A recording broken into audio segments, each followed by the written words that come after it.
Hey, it's Joan. I'm here again for a Friday Focus. And I think I mentioned before that one of the ways that I decide what to talk about is just sort of think about what I've been doing over the past week. And what I've been doing this past week is budgets. Let me tell you, church budgets. It's about as much fun as I can have and not spit, you know? So I thought we'd talk about finances and pray about that for our church family. I'm not here to sell a program. You know, you guys might have heard of a certain program that my husband promotes. They do use a lot of biblical principles about money, but we're not here to talk about that. The Bible does say a lot about money, and Jesus says lots and lots about money. Now, I've read that Jesus says more about money than he does about heaven and hell combined, and I find that remarkable. I've heard that other people have checked that and that it's true. He does talk about money more than those other two things, but I think that's pretty amazing. I wonder why he did that. But the Bible talks about all aspects of money. It talks about making it. It says we should use our diligent hands and work for it. Diligent, another word for diligent, is hardworking. So we should use our hardworking hands and work for our money. We should make it in a way that's honest and doesn't oppress other people. The Bible also talks about spending our money. It talks about planning. This one verse says, "For which of you, desiring to build a tower, does not first sit down and count the cost, whether you have enough to complete it?" So no impulse buying, not allowed, not biblical. I think Jesus realized that we would struggle with money and our spending habits. So I guess, maybe that's why he talks so much about it.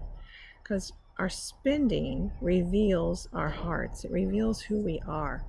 I mean, just run your finger down your credit card bill or your checkbook. That might, what's that reveal about who you are, how you spend your money? And I'm looking at me right in the eye, right in the camera now, and saying the same thing. I think that would be an ouchie for me.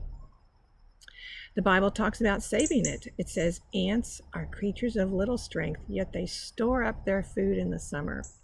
So we should save our money, get ready for the next thing. And it also talks about giving it away.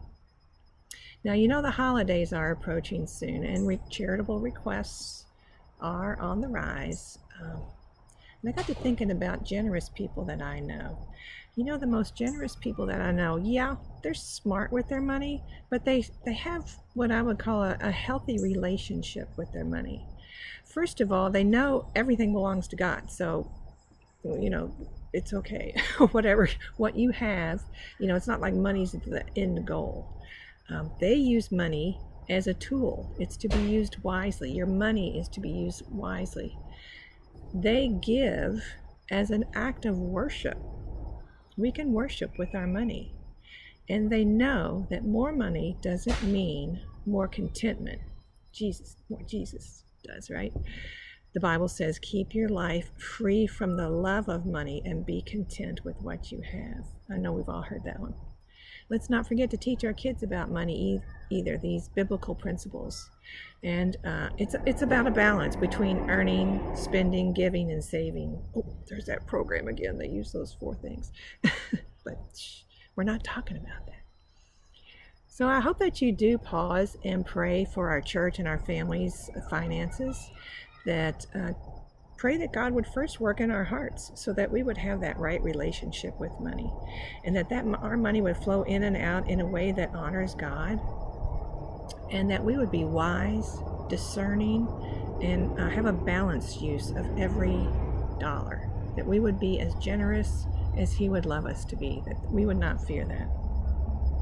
So thanks for praying for that and for the other prayer needs that are on our bulletin every week. I hope that you are either taking that home from church or you can download it from multiple sources. All right, just wanted to remind you that Sunday, November 14th, it's coming up in a couple weeks, is our annual meeting. It's at after the 8 o'clock service, and I hope that you can make it. I really hope to see you there. All right, thanks, guys. See you next time.